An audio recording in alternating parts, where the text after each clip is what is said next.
साधना जी कानपुर से। राधे राधे। राधे राधे महाराज जी। महाराज जी, जब किसी मनुष्य की कोई सकारात्मक और प्रबल इच्छा होती है जिसमें किसी का अहित शामिल नहीं होता, तो ये कह रहे हैं कि पूरी कायनात उसे पूरा करने में लग जाती है। ये सत्य है या असत्य? यदि सत्य है तो इसका क्या चीज? ये कह रहे हैं कि जब किसी की कोई सकारात्मक और प्रबल इच्छा हुई जिसमें दूसरे का अहित नहीं है, तो नहीं, दूसरे की अहित नहीं, लेकिन धर्मयुक्त है कि वासनायुक्त है, ये तो देखना पड़ेगा ना। और दूसरी बात है, तुम में उतना तप है, उस कामना के कायनात क्यों लग जाएगी? को न काहू के सुख दुख कर दाता, निजकृत कर्म भोग सुल भ्राता। यहाँ जो आप करोगे अवश्य में भोक्तव्यम कृतम कर्म शुभाशुभम, आपको भोगना पड़ेगा। और आप कामना कर रहे हैं तो वो धर्मयुक्त है या धर्म विरुद्ध है? धर्मयुक्त है तो आपके अंदर उतना तप है कि नहीं उस कामना की पूर्ति के लिए, ये भी बात देखनी। धर्मयुक्त है, आप चाह कर रहे हो लेकिन आपके अंदर तप नहीं है तो आपको नहीं प्राप्त होगा। नहीं महाराज जी, पूर्णतः धर्मयुक्त है तो उसके लिए आपके अंदर तप होना चाहिए, आपके अंदर तप होना चाहिए। जब तप होगा तो उसका परिणाम आपको मिलेगा। सहयोग कोई नहीं करता इस सृष्टि में। सृष्टि एक दुकान है, यहां से लेकर देवता तक जितने भी देवी देवता हैं, आपको उतना अनुष्ठान करना पड़ेगा जितनी आपकी कामना की पूर्ति का है स्वरूप। अगर नहीं तो फिर नहीं पूर्ति होगी। अगर पूर्ति हो जाती तो आपका पुण्य जमा है, उस पुण्य से हुई है, नहीं वर्तमान के अनुष्ठान से ही उसकी पूर्ति होगी। जैसे लोग कहते हैं मैंने भगवान से मांगा, भगवान ने दिया नहीं, क्यों दे दे? क्यों दे दे? आपने भगवान को क्या माना है? आपने अपनापन भगवान से क्या किया है? अगर भगवान का पूरा सृष्टि है तो तुमने अनुष्ठान किया उतना जितना मांगा, अनुष्ठान किया होता तो पूरा हुआ होता। अनुष्ठान करो, उससे पूर्ति होगी सकामता की। और अगर नहीं कि हम भगवान को अपना मानते हैं तो मांगने की जरूरत क्या है? वो सर्वज्ञ है, वो सर्वशक्तिमान है। जितनी व्यवस्था कर रहे उसमें राजी रहो। जो ही प्यारो करे सोई मोहि भावे। तो दोनों सिद्धांतों को समझना होगा। हमारी बात समझ पा रहे हो? क्योंकि जहां प्रश्न कर रहे हो सीधे अध्यात्म का उत्तर है। मर्जी उतना तप करना पड़ेगा। हाँ, साधन ऐसे मिल जाए तो फिर सब भगवान के हैं। भगवान सबके बैरी हैं क्या? इनको दे देंगे और दूसरे को नहीं देंगे। पूरी कायनात इनके सहयोग में हो जाएगी, दूसरे की मतलब प्रकृति से है, प्रकृति सहयोग जी। प्रकृति सहयोग थोड़ी करती है। प्रकृति किसे कहते हैं समझो? आकाश, वायु, अग्नि, जल, पृथ्वी। तभी सहयोग होगा जब तप होगा, इसके अलावा नहीं। इसके अलावा हमें बताओ ना, सब चाह रहे, सब कामना कर रहे, सबकी पूर्ति हो रही, प्रकृति सहयोग कर रही क्या? फिर ही ये चीजें सबको मिल रही। वायु, जल, पृथ्वी, आकाश, तेज। अंदर हमारे अन्न जाता है, पचता है ना, वो अग्नि के द्वारा पचता है। वैश्वानर अग्नि सबके उदर में विराजमान जठराग्नि के रूप में। ये सब प्रकृति का अपना सिस्टम चल रहा है। हमारी जो कामना है उसमें जब तप है, भजन है, साधन है, तो हम प्रकृति रूपी दुकान से ले सकते हैं, अन्यथा नहीं। ये प्रकृति परमात्मा की है, इसका उतना ही भोग कर सकते हो जितना तुम्हारा तप है, जितना तुम्हारा भजन है, जितना तुम्हारा पुण्य है, अन्यथा नहीं है। तो पूरी प्रकृति में अगर समर्पण हमारे राजा रानी के प्रति फुल है, अगर हम उसमें कुछ प्राप्त, उसमें तब भी पुण्य देखा जाएगा। जब समर्पण है तो मांग कैसी? तुम्हारा क्या रह गया मांगने का अधिकार?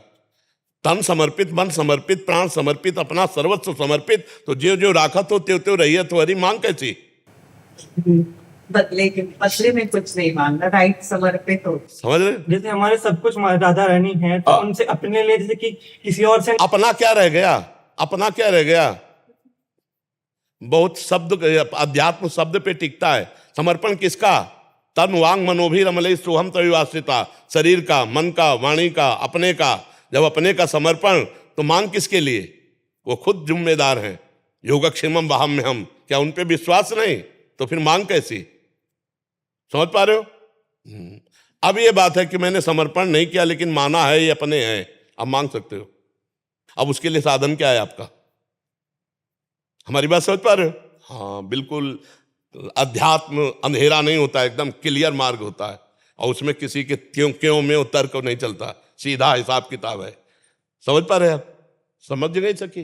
महाराज जी, जब करते हैं ना, जब करने के बाद में 2-4 दिन सही चलते हैं, चलने के बाद ऐसा आता है कि एक संख्या रोज बढ़ जाता है, उठते हैं जब करते हैं, उसके लिए मार्गदर्शन।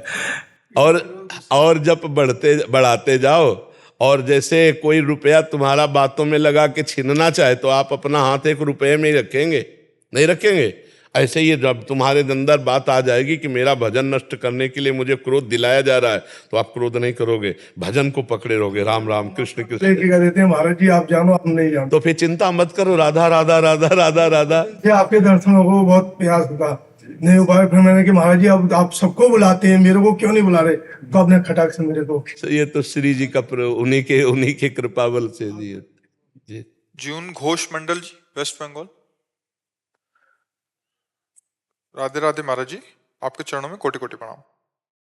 महाराज जी, नाम जप करते करते बहुत आनंद में हूँ, जैसे कि एक नशे में हूँ, लेकिन आपने कहा है कि ऐसा हाल हमेशा नहीं रहेगा, प्रतिकूलता भी आ सकती है, तो मन बहुत ज्यादा डर जाता है कि अगर वो दिन आता है तो किसका है? नहीं, अभी नशा तो नहीं चढ़ा, नहीं तो जब नशा चढ़ता है तो उस नशे में लक्षण होते हैं निर्भय, निश्चिंत, निशोक, विपरीत भावना का त्याग, संशय निवृत्ति, ये लक्षण आते हैं। जैसे जैसे नाम का प्रताप उदय होता है फिर भय नहीं रह जाता। प्रतिकूलता किसकी, किससे? अनुकूलता का भोग कौन करना चाहता है?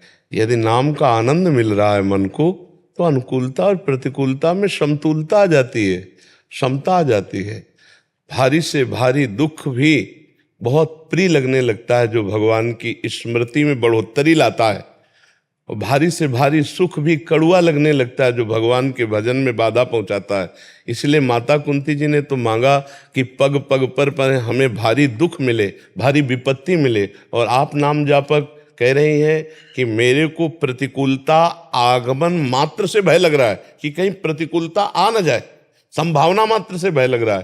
प्रतिकूलता से भय क्यों? मेरा मंगलमय प्रभु मेरे को प्रतिकूलता क्यों देगा? और जो प्रतिकूलता आएगी वो प्रतिकूलता नाम मात्र की होगी, आनंद बढ़ाने वाली आएगी। ये कह रहे हैं कि उस समय नाम ना छूट जाए इनका, ये डर लगता रहता है इनको मन में। प्रतिकूलता में नाम और जप होता है, छूटता थोड़ी है। वो अनुभव नहीं है अभी। हाँ, अनुभव नहीं, इसीलिए से तभी तो हमने कहा अभी नाम की परिपक्व नशा वाली स्थिति नहीं तो निर्भय, निशोक, निश्चिंत, ये अपने विपरीत भावना कैसे आ गई? विपरीत भावना का त्याग, संशय निवृत्ति, ये 5 बातें हो जाती है जिस समय नाम जप का प्रभाव बढ़ता है। डरो मत, जिसने अभी नाम जप चलाया है वो आगे भी पकड़े रहेगा। भगवान का आश्रय लो। तुम नाम जप जो कर रहे हो इष्ट कृपा से कर रहे हो, गुरु कृपा से कर रहे हो, भारी विपत्ति में भी वही नाम जप करवाता है। इसमें तो और नाम जप होता है। जब शरीर में पीड़ा होती है, दुख होती है, तो और नाम अच्छा लगता है। जब योद्धा को घाव होता है तो लड़ने में और चाव आता है। अब कायर पुरुष हो तो पीठ दिखा के भाग जाए, वो बात अलग है। अभी तो तभी आपने पहला शब्द का नाम में बड़ा आनंद आ रहा है, बड़ा नशा है कि आपके अंदर अभी वो बात नहीं है। अभी नाम को और बसाओ और चलाओ नाम को, तो ये सब भय मिट जाएंगे। एक निर्भय अवस्था आती है। और डरो मत, भगवान के आश्रित हो जाओ, वही तुम्हें ऐसा बल देंगे कि भारी दुख में भी भगवान का सुमिरन चलता रहेगा। दुख में तो सुमिरन छूटता ही नहीं है। जो भक्त होता है दुख में तो और सुमिरन होता है, सुख के उसमें छूटने की संभावना रहती है। इसलिए भक्तजन यही मनाते कि प्रभु ऐसा सुख कभी न देना। जैसे भर्तरी जी ने भगवान शंकर से मांगा कि कभी सम्मान से हमें भिक्षा न मिले, सम्मान न मिले, कभी हमें प्रियता न मिले, अपमान मिले, तिरस्कार मिले, जिससे हमारा वैराग्य, हमारा भजन उज्जवल बना रहेगा। और आपको डर लगता है प्रतिकूलता में कहीं भजन न छूट जाए। नहीं, प्रतिकूलता में तो स्वाभाविक भजन होता है, प्रतिकूलता में भजन छूटता है विषयी पुरुषों का। अगर आपको नाम का स्वाद मिल गया तो कैसे छूट सकता है? आप डरो मत, भगवद आश्रित रहो। धनंजय जी मुंबई से। हरिवंश। राधा वल्लभ श्री हरिवंश महाराज जी। महाराज जी, मैं 1 साल से एकांतिक तथा यूट्यूब के माध्यम से आपका सत्संग सुन रहा हूँ एवं आपके प्रवचनों तथा मार्गदर्शन का पालन करने का पूरी प्रयास कर रहा हूँ। महाराज जी, मैं बैंक के सर्वोच्च पद पर कार्यरत हूँ, इसलिए पहले काफी स्ट्रेस, तनाव रहता था, लेकिन 7 महीने से आपके एकांतिक में सहभाग हुआ, मार्गदर्शन मिला, तब से काफी स्ट्रेस कम हुआ है, जिंदगी में सुधार आया है। महाराज जी, मेरा एक प्रश्न है कि अपना अहंकार को मिटाने की कोशिश आपके वचनों द्वारा करने का प्रयास करता हूँ, लेकिन बार बार विफल हो जाता हूँ। महाराज जी, इसमें कब सफलता मिलेगी? सफलता तो जब द्रवहि दीन दयालु राघो, तभी सफलता भगवान की कृपा से ही इस अहम का नाश होता है। और पहली बात है कि विवेक के द्वारा इस पर प्रहार किया जाए। हम अहंकार किस बात पर करें, वो हमें बात बताओ जिस पे हम अहंकार कर सकते हैं। जब हम देखते हैं अपने जीवन को तो अहंकार करने की कहीं हमको गुंजाइश नहीं लगती, क्योंकि हर जगह मुझे प्रभु दिखाई देते कि मेरे प्रभु ने करवाया, मेरे प्रभु ने बुलवाया, मेरे प्रभु ने किया, मेरे प्रभु इतने रूपों में आए। तो अहंकार किस पर करूं? मेरे में तो कोई सामर्थ्य नहीं है। ये विचार आप अपने अंदर ले जाओ। मान लो भगवान ने आपको आंखें दी, ना देते, बुद्धि दी, पागल बना देते तो आप बैंक के ऑफिसर थोड़ी होते, आप फुटपाथ में होते। भगवान ने आपको योग्यता दी, भगवान ने आपको बल दिया, भगवान ने आपको पद दिया, तो भगवान की दी हुई वस्तु पर हमारे अहंकार करने का तो अधिकार है नहीं। तो हम अहंकार किस पे करें? अब लौट के आते हैं शरीर पे। एक रोम भी हमारे शरीर का गिर जाए तो हम लगा नहीं सकते, नहीं। तो ये शरीर मैं जरूर कहता हूं कि ये मेरा है, पर है पूरा भगवान की बनावट। हमारी इच्छा अनुसार शरीर थोड़ी बना है, भगवान की इच्छा अनुसार बना है। तो इसका भी अहंकार मेरे को नहीं बनता, क्योंकि भगवान का ये। अच्छा, मैं भी भगवान का हूं, क्योंकि ईश्वर अंश जीव अभिलाषी। तो जब विवेक के द्वारा विचार किया जाए तो अहंकार की कोई गुंजाइश ही नहीं है। अज्ञान में ही तो अहंकार होता है, ज्ञान में तो होता नहीं। तो जहां अहंकार हो वहां ऑपरेशन करो विवेक के द्वारा, कि मतलब इस बात में मेरा क्या अहंकार है। अगर भगवान कृपा किए हैं तो मैं बैंक ऑफिसर बनाऊं, अगर भगवान हमारी बुद्धि को अभी फेर दें तो ऐसे अपराध बन जाए कि जेल काटोगे और जीवन व्यर्थ चला जाएगा। बुद्धि का तो खेल है, वो जरा सा ऐसे किसी भी कोई भी गलती बहुत भयानक, बुद्धि बिगड़ जाए तो बहुत भयानक अपराध करवा से। हमारा जो जीवन चैन से चल रहा है भगवान की कृपा से चल रहा है। आज हम कहीं भी हैं वो भगवान की कृपा से है। कोई भी पद, किसी भी डिपार्टमेंट, तो हमें अहंकार का तो कोई गुंजाइश नहीं लगती। महाराज जी, आपने बोला था कि मैं पुरुष हूँ, मैं स्त्री हूँ, इसे ऐसा जो भाव आता है, हाँ, ये और जो हम देहा, परमात्मा के अंश है, हाँ, तो ये बात नहीं समझ में आ रही नहीं। तो आप क्या है, पुरुष हैं क्या? पुरुष- इसे समझना ये है कि जैसे रोल में थोड़ी देर के लिए, आपको थोड़ी देर के लिए ब्रह्मा जी के ब्रह्मलोक में सुई के कमल पंखुड़ी को ऐसे छेदा जाए वहां ब्रह्मलोक में, तो यहाँ का 1 वर्ष हो जाता है। 1 वर्ष यहाँ का व्यतीत होता है। ब्रह्मलोक का समय इतना और यहाँ का इतना। वो एक रैवत नाम के राजा थे, तो उन्होंने अपनी बेटी के लिए 2-4 वर देखे, फिर सोचा ब्रह्मा जी से पूछ लेते हैं, बड़े तपस्वी थे, तो लेकर के गए ब्रह्मा जी। तो वहां थोड़ा नृत्य हो रहा था, तो नृत्य में थोड़े देर वो रुके रहे। इसके बाद ब्रह्मा जी से कहा कि हमने 2-4 राजकुमार देखे हैं, तो उनमें से कौन ठीक रहेगा? बोले वो राजकुमार, उनकी तो कुल परंपराएं नष्ट हो गई। बोले प्रभु, बोले तुम जितनी देर नाच देखते रहे ना, वहां कितने युग बीत गए, मृत्यु लोक में कितने युग बीत गए। बोले अब जाओ, द्वापर चल रहा है। भगवान बलराम जी अवतीर्ण हुए, अपनी पुत्री का ब्याह उन्हीं से कह दे। रेवत राजा जो थे तो रेवती जी का ब्याह हाँ बलराम जी से किया। तो हम ये कह रहे हैं कि जो हमारा शरीर है ये 70-80 वर्ष 100 वर्ष के लिए मिला। इसके पहले हम पुरुष नहीं थे और इसके बाद हम पुरुष नहीं रहेंगे। ये केवल पोशाक है। वशांश जीर्णान यथा अभियाय, भगवान ने गीता जी में जो कहा। अब इस पोशाक में इतनी तन्मयता हो गई है, जो अंदर मसाला है वो इनके अंदर भी वही है।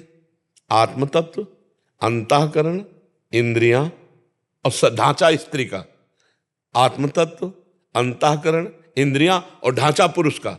तो केवल पोशाक है ये पुरुष की और स्त्री की, तत्व तो वही है।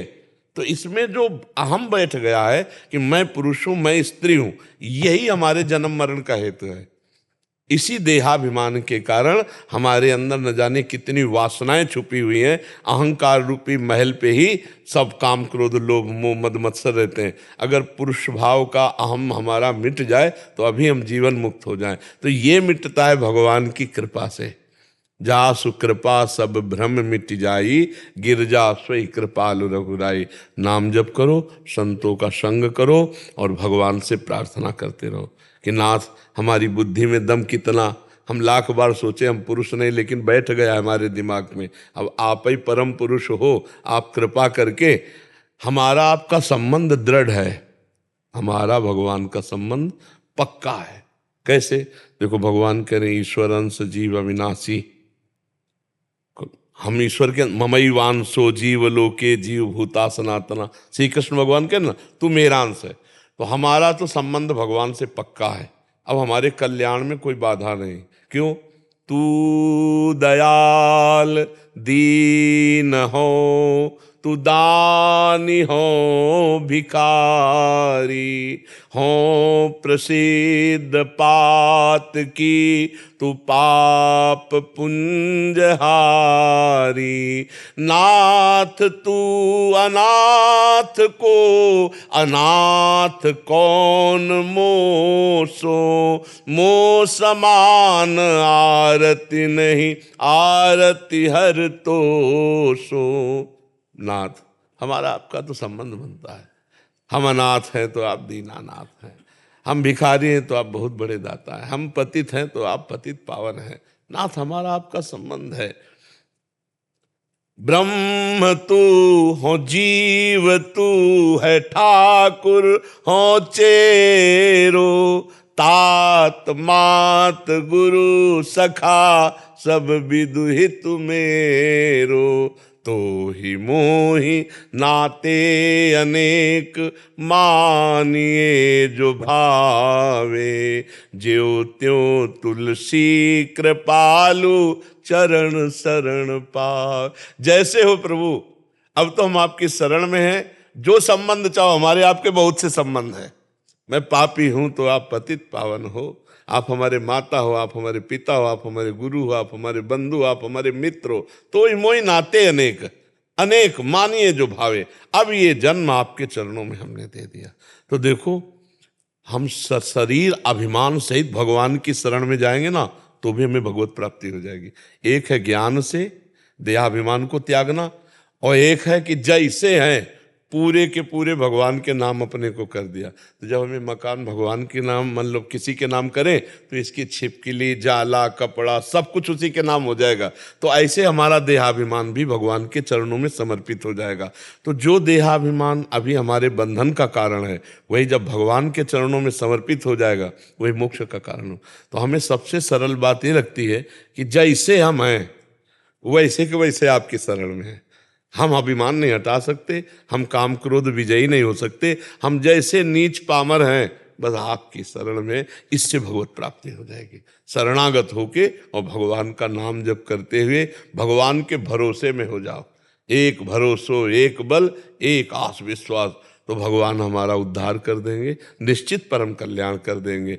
और ऐसे हम अटकल लगावें कि मैं पुरुष नहीं हूँ, मैं पुरुष नहीं हूँ, तो वो हमारे अंदर शुद्ध ज्ञान है नहीं ना, तो वो केवल अटकलें बनी रहेगी। अभी देहाभिमान तो अभी मान लो 50 वर्ष 60 वर्ष के तो हो गया, 55 के हो, तो 55 वर्ष से ये अभिमान पुष्ट हुआ है।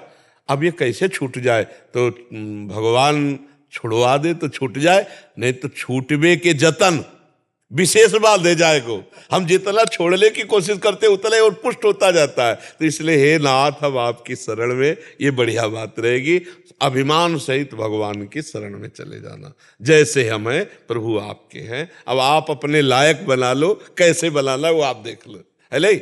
मेरे बनाए ना बनेगी कोटि कल्प लो, आपके बनाए बनेगी पल पाँव में। ये बात बढ़िया रहेगी ना? हाँ, ये बढ़िया रहेगी। प्रभात जी नागपुर से। राधे राधे।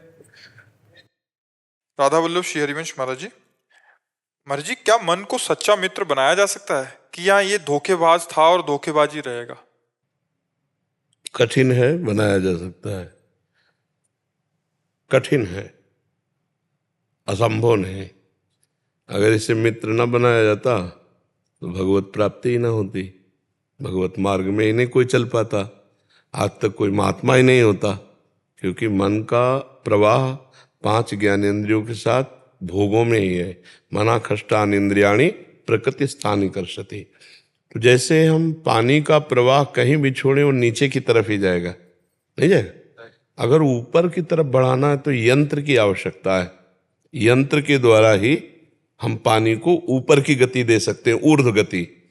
ऐसे मन की जो गति है इंद्रियों के साथ, मना कष्टानि इंद्रियाणि प्रकृति स्थानी, नीचे की तरफ प्रकृति की तरफ जाएगी। और परमात्मा की तरफ मंत्र की जरूरत है। अगर हम मन को मंत्र में लगा दें, नाम में, मंत्र में, बार बार भगवत सिमरन, बार बार मंत्र जप, तो ये मंत्र से ऊपर ऊर्ध मूल मधा शाखा मस्तोत्तम प्राहुरभ्यम, ऊर्ध मतलब ऊर्ध गति, मतलब परमात्मा की तरफ। अभी अधोगति मतलब इंद्रियां भोगों की तरफ जा रहे, फिर मन और इंद्रियां परमात्मा की तरफ जाएंगे। कब? जब नाम और मंत्र का निरंतर हम जप अभ्यास करें। अब ये अभ्यास आप करो, जीत जाओगे। और ये अभ्यास ना हुआ तो बड़े बड़ों को परास्त कर देता है मन। सर नाम जप तो करते हैं लेकिन मंत्र जप नहीं करते। तो जब गुरु की शरण होगी तब मंत्र मिलेगा, ऐसे थोड़ी मंत्र मिल जाएगा। किसी महापुरुष का आश्रय लो, उनसे मंत्र लो। नाम जप का फल होगा गुरुदेव की प्राप्ति, और गुरुदेव जो नाम मंत्र देंगे उसके प्रभाव से फिर सिद्धावस्था की तरफ चला जाता है। अभी जपते रहो, जब भगवान भूख पे, हाँ राधा नाम जप करो, जब भगवान गुरुदेव की भूख पैदा कर देंगे तब समझना कि अब हमें गुरुदेव का वरण करना है। तब तक निरंतर नाम जप करो, गंदे आचरण से बचो। देखो मन का एक काम है जो फंसाता है हमको। कैसे फंसाता है? हमारे सामने वो पेश करता है, ध्यान रखना। जैसे हम खाने की चीज में कह रहे, अब वो पूरा सील अंदर ही दे रहा है, स्वाद दे रहा है। अब एकदम दिमाग में आया कि आप जैसे भी बने खाना हमको, बस फंस गए आप। और जिस समय उस आपको पेश कर रहा था उसी समय राधा राधा राधा, हाँ ठीक है धर्मयुक्त है, इसकी व्यवस्था हो जाएगी तो भगवान का भोग लगा के आपको पवा देंगे, लेकिन अभी नहीं, अभी तो राधा राधा राधा। ऐसे ही वो हर भोग देता है, आप देखना अंदर हर भोग, मैं सीन सहित, मैं स्वाद सहित। और जब हम उसको काट नहीं पाते तो हमको गिरा देता है। फिर कहते हैं कि यार हमारी इच्छा तो नहीं थी, पर पता नहीं कैसे हो गया। वो पता नहीं हो गया, ये झूठ बोल रहे। पता क्या, पूरा फिल्म उसने पेश किया है आपके सामने, और आपने दस्तखत किया है कि हाँ चलो खवाओ, चलो हमको ये सुख दो, तो बस उसी में वो ले गया और बुरा से बुरा आचरण करा के और दुर्गति करा देता है। यदि जिस समय वो आपके सामने फिल्म पेश कर रहा था उस समय आप उसको काट देते नाम के द्वारा, नहीं, बहुत जन्म हो गए भोगते हुए, दुष्ट वही बार बार वही बार, नहीं नहीं, आप वो फिर जीत जाओगे। पर वो ऐसा नहीं हो पाता ना, वो इतने मिठाई से पेश करता है दोस्त बन करके कि देखो ऐसा करोगे तो बहुत सुखी हो जाओगे, एकदम मस्त हो जाओगे, एकदम आनंद आ जाएगा। और वो जीव सुख के लोभ में मन की बात मान गया, और जब वो क्रिया की तो उसे वो सुख तो मिला नहीं, तो बोले देखो इसमें नहीं, इसमें नहीं, और वो पापाचरण कराता है, उसकी दुर्गति कर देता है। और अगर हम पहले ही कदम पे रोक लें, पर वो जल आएगा जब आप रोकोगे, और उस जलन को जो सह गया वही महात्मा। यम ही न व्यथयन्ते ते पुरुषम पुरुषर्षभ सम दुखा सुखाधीरम स्वमृतत्वाय कल्पते। जो मन और इंद्रियों के द्वारा दी हुई जलन को, व्यथा को सह गया और सुख दुख को समान भाव से, वही महात्मा परम पद को प्राप्त होता है। महात्मा का मतलब भेद से नहीं है, महात्मा का मतलब स्थिति से मतलब है। वही महान आत्मा है जो काम क्रोधादि दोषों को सह गया, राधा राधा राधा राधा राधा, कभी गलत आचरण नहीं किया, निकल गया, तो मन मित्र बन जाता है। और जब हम मन के गुलाम बन जाते हैं तब वो हमारा दुश्मन हो जाता है, और जब मन को अपना गुलाम बना लेते हैं तो वो दोस्त बन जाता है। बात ध्यान रखना। और हम मन की गुलामी बहुत जन्मों से कर रहे हैं, तो अब हमारी आदत बन गई गुलामी की। मन जैसा कहता है, यार बोले अब हमारा मन कह रहा है कि ये हम देखें, ये सुने, ये सूंघें, ये चखें, ये भोगें। बोले यार लगी नहीं रहा, अब तो चलो यार खा लेते हैं, फिर ये गुलामी हो जाएगी। हमें ध्यान देना है कि धर्मयुक्त है कि अधर्मयुक्त। अधर्मयुक्त है तो बिल्कुल नहीं, और धर्मयुक्त है तो भगवान को समर्पित करके हम तुम्हें पवा देंगे। ऐसे चला जाता है। मन को ना तो एकदम कठोरता से वश में किया जा सकता है और ना एकदम मुलायम बन के, इसको दोनों तरह से, जहाँ जरूरत है वहाँ पुचकार दिया और जहाँ जरूरत है वहाँ हड़का दिया। दोनों बातें, इसको डांटना भी पड़ा। इतनी बार समझाया, इतना शास्त्र कह रहे हैं, भगवान कह रहे, इतना सुनाया, और बार बार वहीं तो गंदी बात मिले जा, तेरी बात नहीं मानते, अंदर अंदर ऐसे डांटा जाता है। और नाम जब किया जाता है तो धीरे धीरे वो समझ में है, धीरे धीरे आ जाए। अगर बस में ना होता तो फिर परमार्थ नाटक हो जाता ना, कोई चल ही ना पाता, कल्पना हो जाता है। हाँ, फिर परमार्थ कल्पना बन जाती कि कोई चल ही नहीं पाएगा। ऐसा नहीं है, धीरे धीरे वश में होता है। और इसको देखा है वश में होते हुए, इसको देखा है मचलते हुए, इसको देखा है आनंद में, और इसको देखा है भोगों में। दोनों बातें सब देखी। गुरुजी बीच बीच में टूटने लगता है, थोड़ा करा फिर अप्रिय महत्व बुद्धि प्रियता नाम में कम होने के कारण छूट जाती है।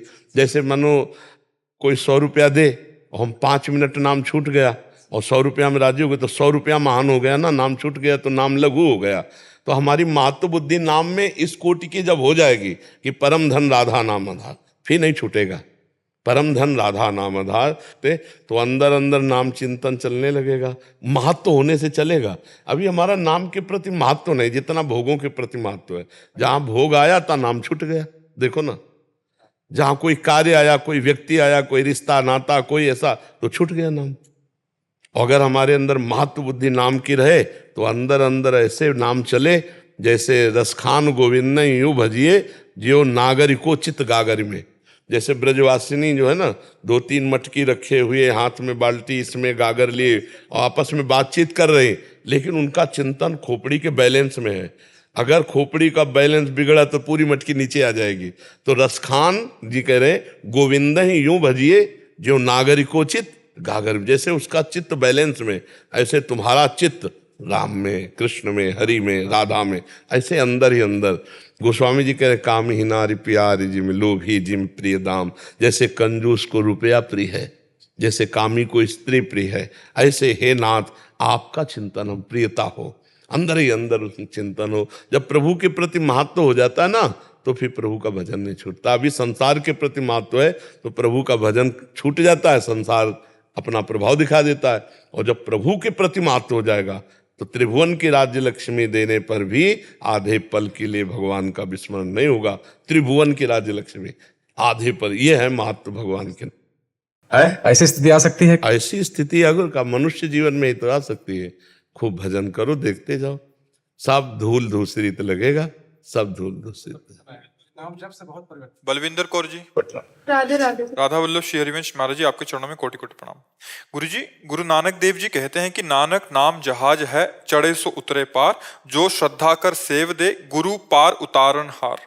पर गुरुदेव, बहुत कोशिश करने पर भी नाम जप में मन नहीं लगता। गुरु जी, मेरा मन कीर्तन सुनने में बहुत मन लगता है। मेरा मन करता है टीवी में केवल सत्संग और नाम कीर्तन चलता रहे। इस कारण हमारे पति और हम में दोनों में मतभेद हो जाता है। गुरु जी, नाम जप में कैसे मन लगाऊं? पति में मतभेद तो मत कीजिए, नहीं तो फिर धीरे धीरे ये रूप लड़ाई कलह का ले लेगा तो ठीक नहीं रहेगा। भक्ति में कलह बिल्कुल ठीक नहीं है। अगर पति को पसंद नहीं कि टीवी नहीं चलानी तो नहीं चलानी, बिल्कुल। ये दूसरे के भी भाव का, तभी एक घर में रहना है। अब आपको हर समय अखंड टीवी चले तो आपका मन राजी, किसका प्रश्न है? हाँ, आपका मन राजी रहे, अखंड टीवी चले, क्योंकि अंदर भजन की रुचि नहीं तो आपको लगता है टीवी में प्रोग्राम चलता रहे, मैं उसे देखती रहूं। और पति का मान लो स्वभाव ना हो ऐसा, तो हमको उनके स्वभाव की रक्षा के लिए अपने स्वभाव को दबाना होगा।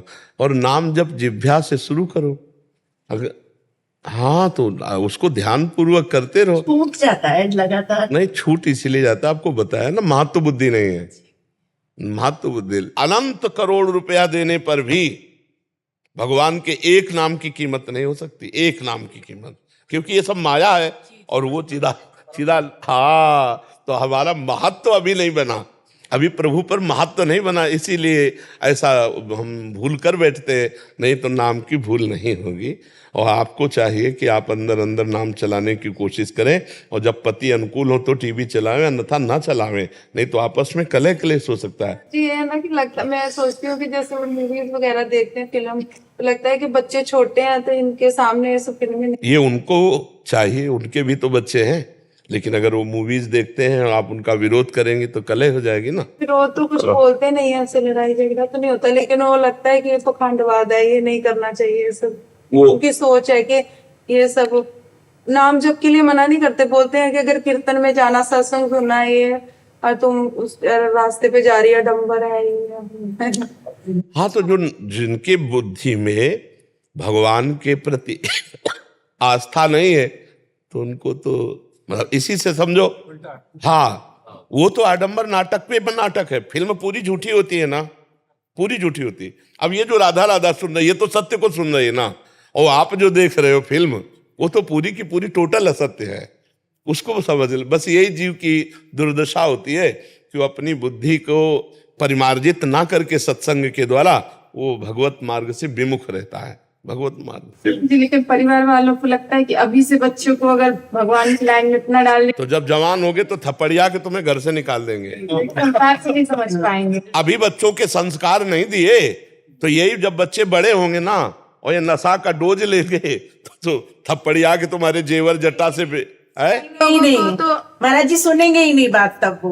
गुरुजी अभी हमें इतना पछतावा होता है कि हमारी इतनी उम्र निकल गई 35। देखो, छोटे बच्चे के संस्कार जैसे दिए जाते हैं वैसे ही संस्कार बड़े होकर पुष्ट होते हैं। जब हम छोटे बच्चों को आधुनिक शिक्षा, रजोगुणी और ये ऐसे, तो जब वो सयाने होते हैं तो वो उनको अध्यात्म की शिक्षा नहीं मिली। वो सभ्यता, विनय, जो विद्या विनयम ददाती, वो विद्या अध्यात्म की पढ़ी नहीं। आधुनिक विद्या तो जैसे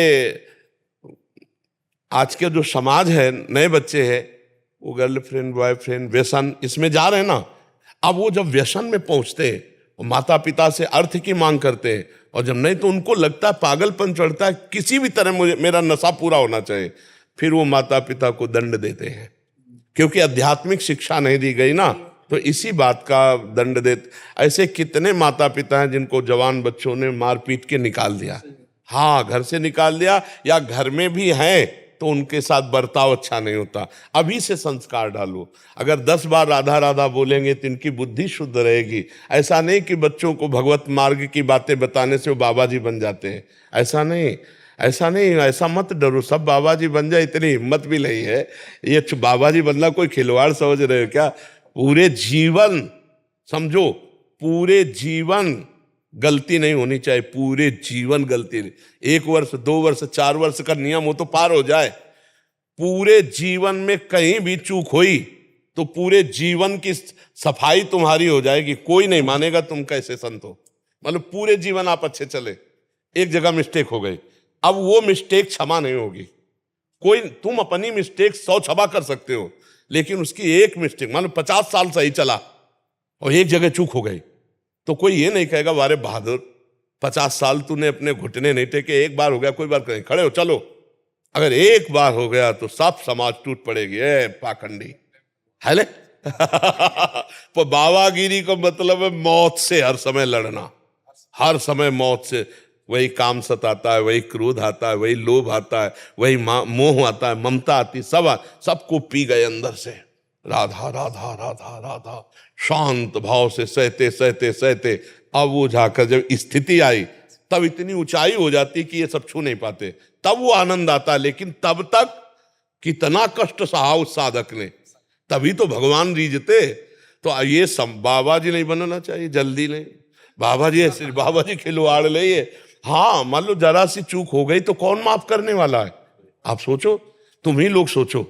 जिंदगी भर उसने मान लो 50-60 वर्ष बिल्कुल करेक्ट चला, अब एक जगह कहीं फेल हो गया तो कोई 50-60 साल वाली मेहनत देखेगा क्या? बहुत बाबागिरी का मतलब पूरे जीवन भर अलर्ट रहना, जरा से भी चूक। एक गांव से बाबा जी भिक्षा मांग के निकलते थे तो एक वैश्या गांव किनारे रहती थी, तो मजाक करती, बाबा जी तुम्हारी दाढ़ी पवित्र की हमारे बकरे की दाढ़ी। अब मजाक करती, मतलब उनका उपहास करती। तो एक दिन जब उनका सैया पर लेटे हुए थे मरणासन में, तब उन्होंने शिष्यों को दौड़ाया कि वैश्या को बुला के लाओ। वैश्या को बुलाओ, कहा बिटिया हमारी दाढ़ी पवित्र। तो उनका, महाराज जी हम तो मजाक में कहती थी, आपने उस समय क्यों नहीं उत्तर दिया? बोले उस समय चूक हो सकती थी, अब मैं मरने जा रहा हूं, अब मुझे पता चूक नहीं होगी, इसलिए मेरी दाढ़ी पर। मतलब जब तक मरण सैया पे न पहुंच जाए तब तक भरोसा नहीं कि कहाँ डिस्टर्ब हो कर दे माया, कहाँ फिसला दे। इसलिए पूरे जीवन सतर्क रहना। तो हाँ, पर बच्चों को संस्कार अच्छे देने चाहिए।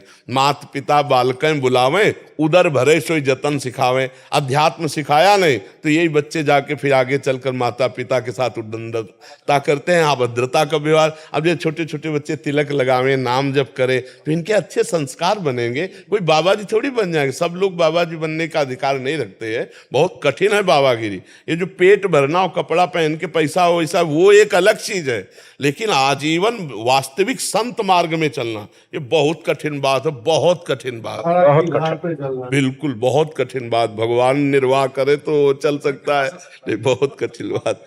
क्या क्या सुनाओगे? है आयुष्य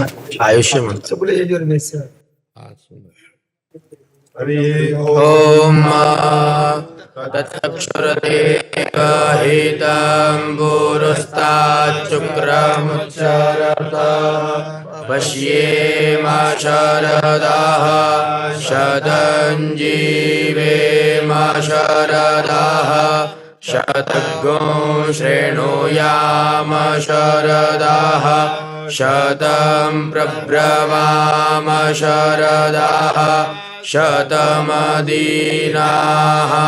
श्याम शरदाः शतं भूयश्च शरदाः शतात दीर्घायुस्त ओखदेघनिताजस्मै चत्वाखनाम्यहम् अथोत्वं दीर्घायुर्भूत्वा शतवलिशाभिरोहतात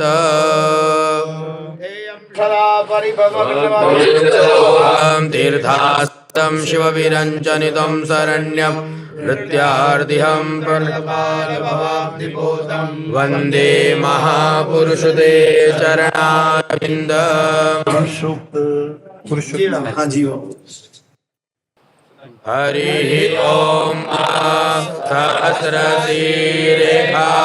पुरुषाः सहस्राक्षाः सहस्रपाद भूमिग्वो सर्वतस्पृतवाद्यतिष्ठद्दशाङ्गुलम् पुरुष एवेतद्गो सर्वं यद्भूत यच्च भाव्यम् उतामृततपस्येतानो जदन्नेन तिरोहति एतावानस्य महिमातो जायांश पुरुषः पादोऽस्य विश्वाभूतानि त्रिपादस्यामृतं दिवि त्रिपादोर्ध्व उदयत्पुरुषः पादोऽस्येहा भवत् पुनः ततो विक्वं व्यकरामत्सासनानसने अभि ततो विराडजायत विराजो अधिपुरुषः सजातो अत्यारिच्यत पश्चात् भूमिमथो पुरः तस्माज्जज्ञात् सर्वभूतः सम्भृतं रेखदाज्यम् पशुस्तांश्चक्रे वायव्यानारण्य ग्राम्याश्च ये तस्माज्जज्ञात् सर्वभूतरेचः सामानि जज्ञिरे छन्दागुंसि जज्ञिरे तस्माद्यजुस्तस्मादजायत तस्मादश्वा अजायन्त ये केचो भयादतः गावो हजज्ञिरे तस्माज्जाता अजावयः तञ्जज्ञं बर्हिः प्रोक्षन् पुरुषं जातमग्रतः तेन देवा अयजन्त साध्या रेखयश्च ये जत्पुरुषं व्यददुः कथिताभ्यकल्पयन् मुखं किमस्यासीत् किं बाहु किमूरु पादा उच्येते ब्राह्मणोऽस्य मुखमासीत् बाहुराजन्यः कृतः ऊरु तस्य जतवैश्यः पदव्याघ्नशूद्रो अजायत चन्द्रमा मनसो जातश्चक्षोः सूर्यो अजायत श्रोत्राद्वायुश्च प्राणश्च मुखादग्निरजायत नाभ्या आसीदन्तरिक्षगो शीर्ष्णोद्यौः समवर्तत पदव्यां भूमिर्दिशाः श्रोत्रा तथा लोकान् अकल्पयन् यत्पुरुषेण हविषा देवा यज्ञमतन्वत वसन्तोऽस्यासीदाज्यं ह्रीक्म इदमः शरद्धभिः सप्तास्यासन् परिधयस्त्रीः सप्तसमिधाः कृताः देवा यद्ययन्तन्वाना अवदनन् पुरुषं पशुं यज्ञेन यज्ञमयजन्त देवास्तानि धर्माणि प्रथमान्यासन् देहनाकं महिमानः सजन्त यत्र पूर्वे साध्याः सन्ति देवाः। वो प्रसाद लाओ। बस हमारी यही प्रार्थना है कि हमारे वैदिक सिद्धांतों को जीवित रखिए। आप वेद का स्वरूप हैं, समझ रहे हैं? आपसे, यद्यपि हम वेद से हैं, पर आपसे ही वेद का परिचय मिलता है। आपके आचरण, आपका उठना बैठना, आपका खान पान, आपका बोलना, यही वैदिक सिद्धांत की ध्वजा को फहराएगा। आप अपने चरित्र को पावन रखिए, अपने आहार विहार को शुद्ध रखिए, और वैदिक सिद्धांत की जीवित मूर्ति आप हैं। मूर्तिमान आप वेद हैं, आप समझो। दैवाधीनम जगत सर्वे मंत्राधीनम देवता ते मंत्रा तस्मात् ब्राह्मण देवते। इस बात को जीवित रखिए। आज जो हमारे समाज में आप हमारी बात के अंतः तक पहुंचिए तो हाँ, तप बल विप्र सदा बरियारा, तिनके कोप का को रखवारा। हाँ, त्रिकाल संध्या में ना पूरा कर पाए त्रिकाल संध्या तो 2 काल संध्या कीजिए। त्रिकाल संध्या करते हैं। बहुत सुंदर, बहुत एक नाम में रुचि और हो जाए, बस यही आशीर्वाद। हाँ हाँ हाँ कल्याण के लिए महाराज। हाँ हाँ, बिल्कुल बिल्कुल बिल्कुल। धन्य। हाँ, राधा वल्लभ श्री हरिवंश। नारायण नारायण। परम पूजनीय प्रातः स्मरणीय गुरुदेव, आपके चरणों में कोटि कोटि वंदन। हे हरिप्रिय, आपकी असीम कृपा व स्नेह जिसने भारतवर्ष को पुनः भक्ति के मार्ग पर अग्रसर किया है, आपको पुनः पुनः वंदन, अभिनंदन। महाराज जी, मैं शरीर से भारत सरकार की सेवा में एक अधिकारी के रूप में कार्यरत हूं। भूतकाल में भ्रष्टाचार करने का अनुमोदन ना करने पर अपने ही पारिवारिक प्रदेश से दूसरे शहर में स्थानांतरण कर दिया गया। वहां भी महिला शोषण के खिलाफ आवाज उठाने पर आलोचना का सामना करना पड़ा। महिला अधिकारी के रूप में कार्यरत रहे, न्यायपूर्ण निर्णय लेने पर बहुत बार ही विरोध हुआ। यद्यपि हरि कृपा से कभी हतोत्साहित नहीं हुई, अपना काम निष्ठा से ही करने का प्रयास किया। महाराज जी, मेरा प्रश्न है कि सभी कार्यरत महिलाएं अधिकारियों की तरफ से है कि अपना कार्य करते हुए जब अनुचित आलोचना अनुभव करने पड़ती है, उस समय आध्यात्मिक व भागवतिक रूप से उसे कैसे ग्रहण करें? किसका प्रश्न?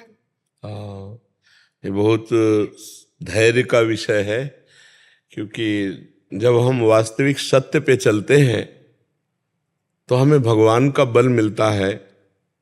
शायद आपको अनुभव भी हो रहा होगा।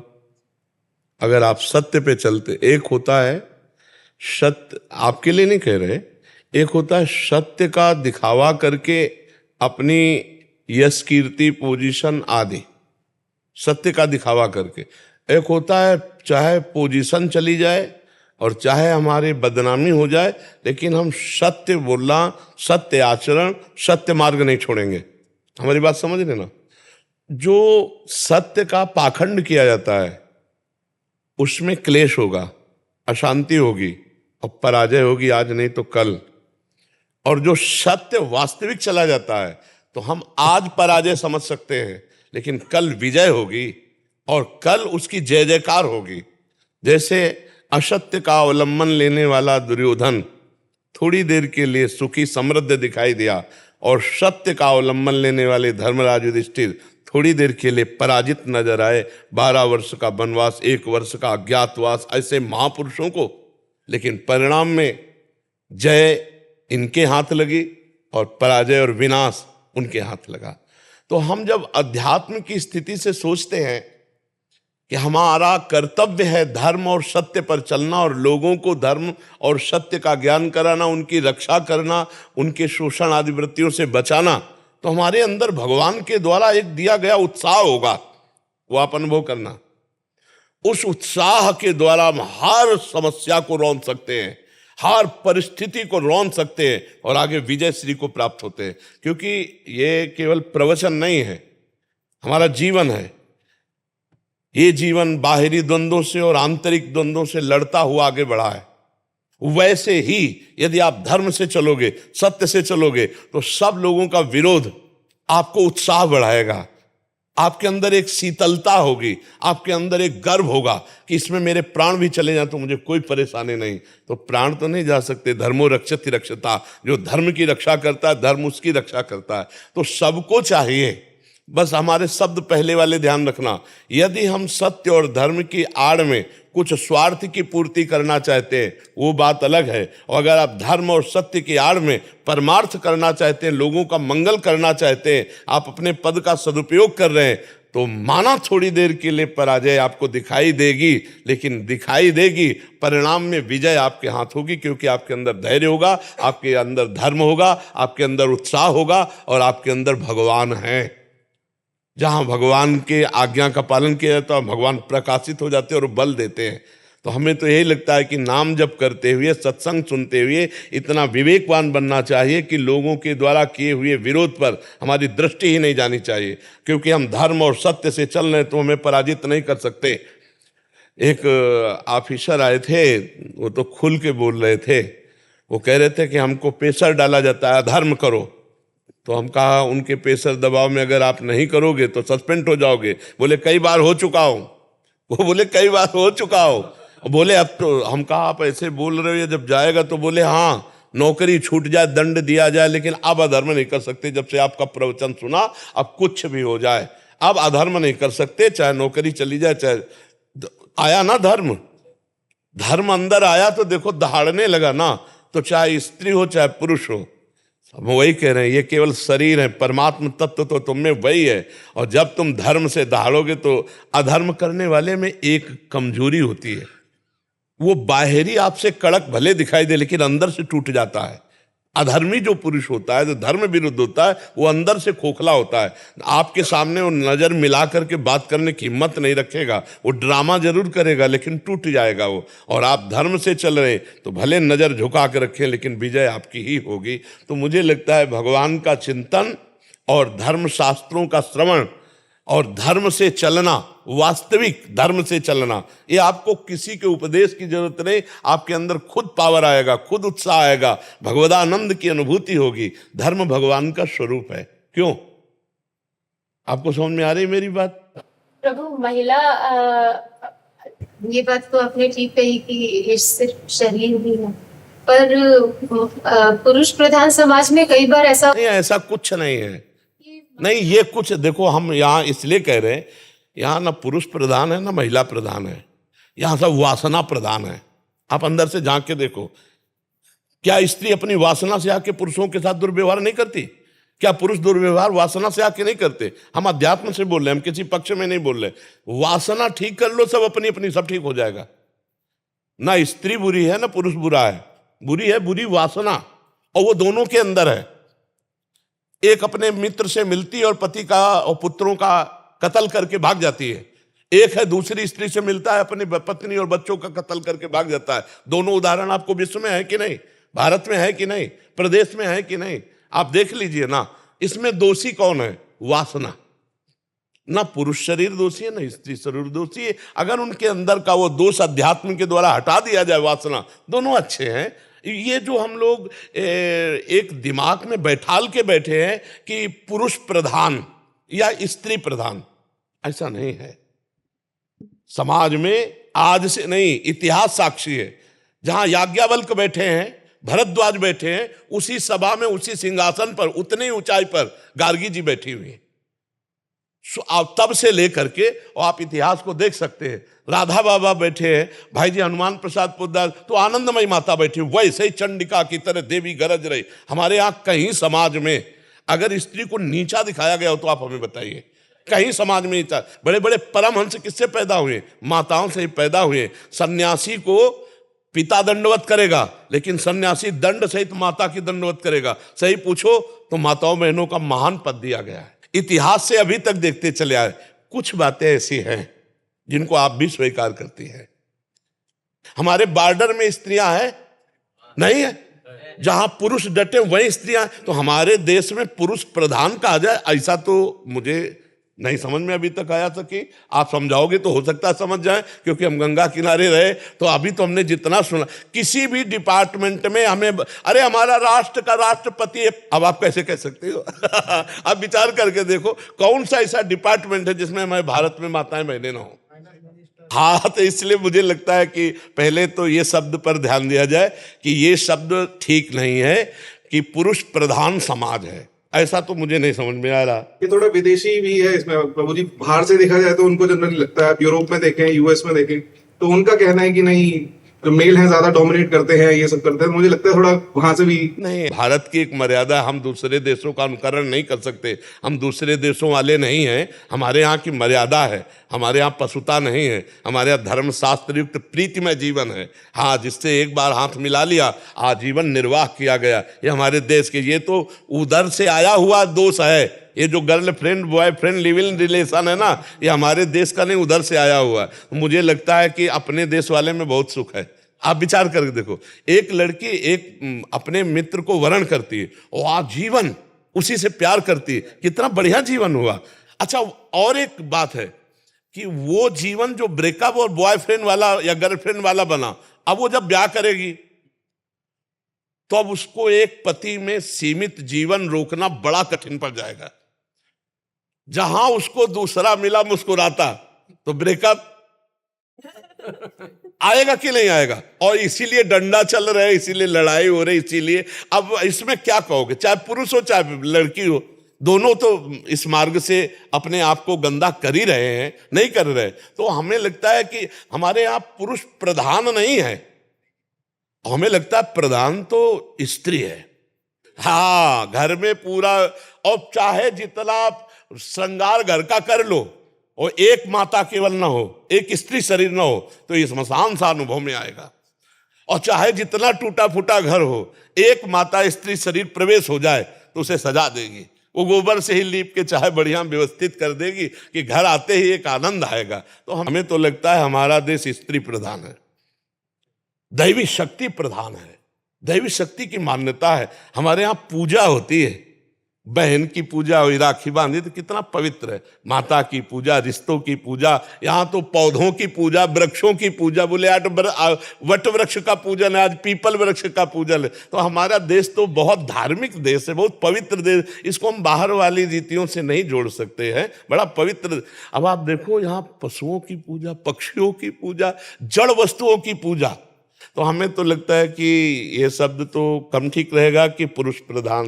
कार्य क्षेत्र में ये देखा है कि एक ही गलती या एक ही जो त्रुटि है या गलती नहीं भी है, तो उसके लिए जो जैसे मुझे जिसका दंड मिला, उसका जो मेरे साथ जो है जो भ्रष्टाचार कर, उन लोगों को तो कुछ कभी कहा नहीं मिला।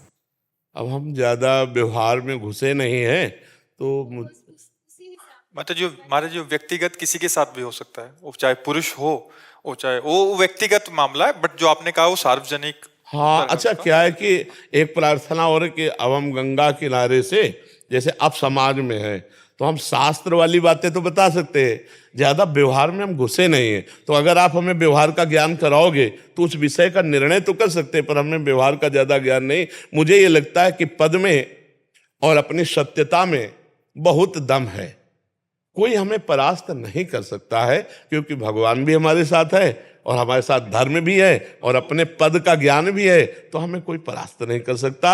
आप धर्म से चलो, थोड़ा समय हो सकता है आपको सपोर्ट ना मिले, लेकिन अगला समय भगवान का सपोर्ट मिलेगा और आप विजय होंगे। कहीं भी कोई हो, धर्म का कभी नाश नहीं होता, धर्म का थोड़ा दबाव हो सकता है लेकिन नाश नहीं होता, नाश तो अधर्म का ही होगा। हमें हिम्मत करके चलना है, थोड़ा धर्म पूर्वक चलना है। शुभम जी लखनऊ से। राधा वल्लभ श्री हरिवंश महाराज। राधा वल्लभ श्री हरिवंश महाराज जी, स्वयं के हृदय में हो रही पश्चाताप को समाप्त कैसे करें? जब वो पाप खत्म हो जाएगा तो पश्चाताप खत्म हो जाएगा। जिसके कारण पश्चाताप हो रहा है वो अपराध, वो पाप नष्ट हो जाएगा तो आनंद छा जाएगा। तो नाम जप कीजिए। महाराज जी, नाम जप चलता रहता है, लेकिन अगर कुछ पाप ऐसे बने हैं कि अपने पारिवारिक संबंध भी अगर कुछ लोग चले गए छोड़ के, अगर तो उसका पश्चाताप अगर हृदय में है और नहीं, मतलब अभी हम समझ नहीं पा रहे अपने मुखवाणी से अगर कुछ अपशब्द निकले या फिर कुछ ऐसी चीजें हुई पिछले और वो पधार गए जिनके पधारे नहीं महाराज जी, इनको छोड़ के चले गए अन्यत्र। हो सकता है पारिवारिक संबंध कोई ऐसे हो कि कुछ ऐसा लड़ाई हो गया हो तो उनके शब्द को उनके दिल पे लग गए हो और छोड़ के इनको चले गए हो। अभी इनको बार बार अपनी वाणी पे वो हो रहा है। वो संबंध में माता पिता है? नहीं महाराज जी, मतलब घर से ही संबंधी लोग। तो उनसे क्षमा याचना कर लीजिए, क्या चला जाएगा? अगर हमारे शब्दों से, वो तो परिवार के सदस्य हैं, किसी बाहरी को भी अगर दुख पहुंच रहा है और हमारा हृदय उससे तापित हो रहा है, तो हमें अपने हृदय की शांति के लिए और उसकी शांति के लिए नम्रता पूर्वक। अभी तुम्हारा जी वो लोग सुन अगर पश्चाताप नहीं, अगर ऐसे सामने उपस्थित है तो पश्चाताप पूरा माना भी नहीं जाएगा, क्योंकि अहंकार आपका सुरक्षित रहेगा तो पश्चाताप क्या होगा? झुकना चाहिए आपको, छोटा हो तो भी झुकना चाहिए कि हमारे से भूल हो गई। उसके बाद भी महाराज जी अगर वो लोग ना आने को, फिर तुम्हारे ऊपर नहीं ताप होगा। तो महाराज जी आए या ना आए, वही खाया जा रहा है। नहीं आए या ना आए, आप एक बार प्रायश्चित कीजिए, एक बार क्षमा याचना कीजिए और फिर भगवान का नाम लीजिए। देखो आपको शीतलता मिल जाएगी। आना ना आना कोई खास बात नहीं है, उनके आगे झुकना खास बात है। जिससे हमारा अध्यात्म कहता है, हमारे द्वारा जिसको किसी वचन से या शरीर से चूक हो गई, गलती हो गई, कोई कटु वचन बोल गए और वो दुखी है, तो हम एक बार यद्यपि वो अवहेलना करेंगे, वो आपका तिरस्कार करेंगे, पर आपकी बात बन जाएगी, आप फिर हट जाइए। महाराज जी आपके कृपालु निधान की वजह से पिछले 1 साल से मांस, मदिरा, ये सब सेवन सब। बहुत अच्छे बच्चे हो, बहुत अच्छे बच्चे हो, तभी हृदय तापित है। नहीं जरा सा हृदय जब पापात्मा बन जाता है तो माता पिता को पीटता भी है तो भी ताप नहीं होता। आपको तो माता पिता नहीं, फिर भी अन्य के लिए आपके हृदय में ताप है, तो पवित्र हृदय नाम जप कर एक बार आप ऐसा कर लीजिए, जिससे आपका हृदय जो है ताप से बच जाएगा। वो तो जहाँ है जैसे। महाराज जी बस एक प्रश्न और है कि नाम जाप में महाराज जी जैसे राधा राधा या राधा रानी के 11 नाम जो आपने बताए हुए हैं, और तीसरा राधा वल्लभ श्री हरवंश, महाराज जी हृदय एक नाम को पकड़ने में काफी देर तक रुचि नहीं रखता है। हाँ, ये सबका हृदय ऐसा है। जब वो पवित्र हो जाता है तब वो एक नाम में लगता है। नहीं तो कभी, अभी तो आप मान लो श्री जी के ऐसे नामों में तो कभी राम जपना चाहेगा, कभी कृष्ण जपना चाहेगा, कभी शिव जपना चाहेगा। तो हमें चाहिए पहले इसको जपवाना चाहिए। अगर ये चाह रहा है कि मैं अभी राधा जपूं, फिर उसको लगा मैं राम राम जपूं तो राम राम जपो, फिर कह रहा मैं शिव शिव जपूं तो शिव शिव जपो। मुझे संसार का चिंतन छोड़ना है, पहले नाम को पकड़ाना है। हमें पहले नहीं कि यार ये शिव शिव क्यों चलने लगा, ये राम राम क्यों चल, ये तो आगे की स्थिति है, हमको अभी यहीं चलना है। हमारा मन मानो थोड़ी देर राधा वल्लभ श्री हरिवंश जपा, थोड़ी देर राधा राधा जपा, थोड़ी देर श्री जी के नाम और जो हाँ राधा राशेश्वरी रम्या ऐसा, और फिर कभी चतुरासी जी का पद गाने लगा, मान लो कभी और स्तोत्र गाने लगा। तो हम भागवती मन को बनाना चाहते हैं, इसलिए हमको इसको विरोध नहीं करना, उसको सपोर्ट में लाना है। वो जो चाहे भागवतिक गान करे, संसारिक से हटे, तो हमारा मन फिर धीरे धीरे पवित्र हो जाएगा। और पहले से ही यदि हम इसको हठ में रोकेंगे तो ये फिर बड़ा हठीला है, फिर जो जप करवा रहा है उससे भी हटने लगेगा। तो जितना लगे इसको पहले लगा लो, ठीक है ना? हाँ, पैसा आप कोई व्यसन तो नहीं कर रहे? नहीं कुछ, कोई नशा नहीं कर एकदम भी नहीं महाराज। बहुत अच्छे बच्चे हो। साल भर हो गए महाराज जी आपकी कृपा के बाद से, जब से यूट्यूब से के माध्यम से जुड़ा। फरवरी में आया था पहली बार और आज दूसरी बार पधारा हूं महाराज जी। ठीक है, थोड़ा व्यायाम करते हैं।